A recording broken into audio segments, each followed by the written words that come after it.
Right. So I was starting to get a lot of questions. I was kind of surprised. I thought, well, I'm male and, maybe that's why they feel comfortable asking. But people were saying, we're asking about pornography, and they were asking, I realized we want to, I'll just be direct about it. They were asking whether or not masturbation was bad. They were asking whether or not masturbation with ejaculation was particularly bad. And here's my stance on this. I'm a biologist and a neuroscientist, not a psychologist. But what we know for sure is that if an individual repeatedly engages in this circuitry, let's say masturbation and pornography with increasingly potent forms of stimulation that are on a screen, a couple of things happen. First of all, what's being reinforced? What's being reinforced is a high dopaminergic response to watching other people engage in sexual behavior, which is very different than being in a first-person sexual experience. Okay, so right there, that what's being reinforced is not actually any kind of improvement in communication skills. It's voyeurism.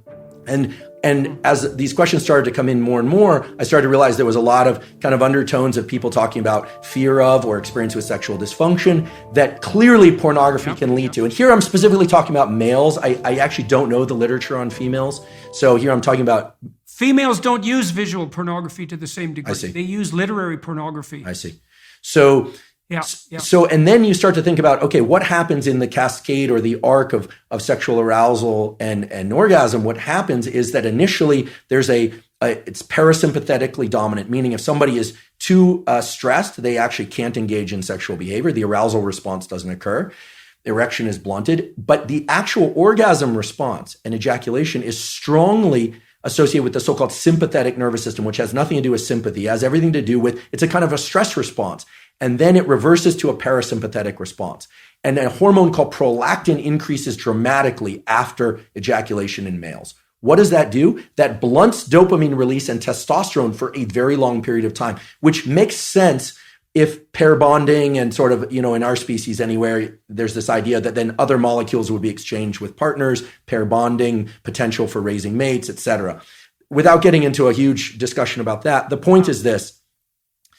Masturbation and pornography are potently tapping into the dopamine system and can undermine the very processes of which I consider healthy processes of finding a mate, dating, communication, eventually, if it's appropriate, sexual interaction, etc. Like it's undermining pair bonding. And pair bonding. So here's a question. If you're seeking sexual release through pornography and you go through the whole cycle and you get a prolactin release, do you bond with yourself? So this is very interesting. The biology explains it as what's left there is a kind of an open loop, a kind of an emptiness, right? Because bonding with the self is a complicated notion. I mean, there's a healthy version of that, of course, loving oneself and self-referencing. And again, this is more far more your domain than mine in terms of what a healthy self-relation is.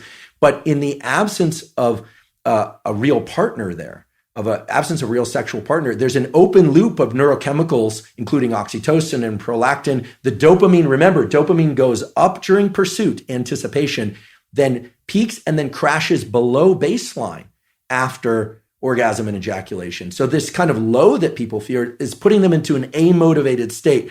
We can think of this, if I were to kind of expand on it, would be it's this kind of neurochemical, psychological equivalent of making your home environment filthy for a while, not actually putting you into this positive amplification of dopamine. So it depletes the dopamine system.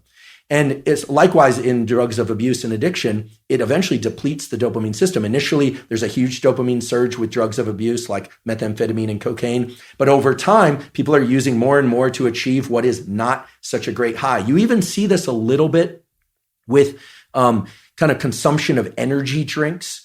Like people are taking more and more chemicals within their energy drinks and they're thinking about loud, fast music, energy drinks, this kind of stacking of dopaminergic tools. Now, that's not as pathologic. In fact, there are some energy drinks I'll occasionally drink and I enjoy them. I don't think we need to be entirely afraid of pursuing or engaging in things that release dopamine. Obviously, healthy sexual behavior, food that we love, social engagement, all of these things can be dopaminergic. It's the big peaks in dopamine that are not associated with any prior effort or organization of self that are particularly dangerous for the human being. Yeah, well, you could see that's a cardinal danger of affluence then. That's right. This is why the children of Right? That's right. You cannot get rats addicted to cocaine if they live in their natural environments. Is that right? You can only get rats addicted to cocaine if they're isolated rats in a cage. Yeah, they won't bar press for cocaine in a natural environment, and it's because they have alternative sources of dopaminergic gratification. Very interesting. So, it's very interesting. Yeah, the children of very wealthy people who are overindulged. I've seen that many times, many times, and it is a very sad sight. Well, they're not optimally deprived, eh? And that issue of optimal deprivation, that's a killer issue for an affluent society.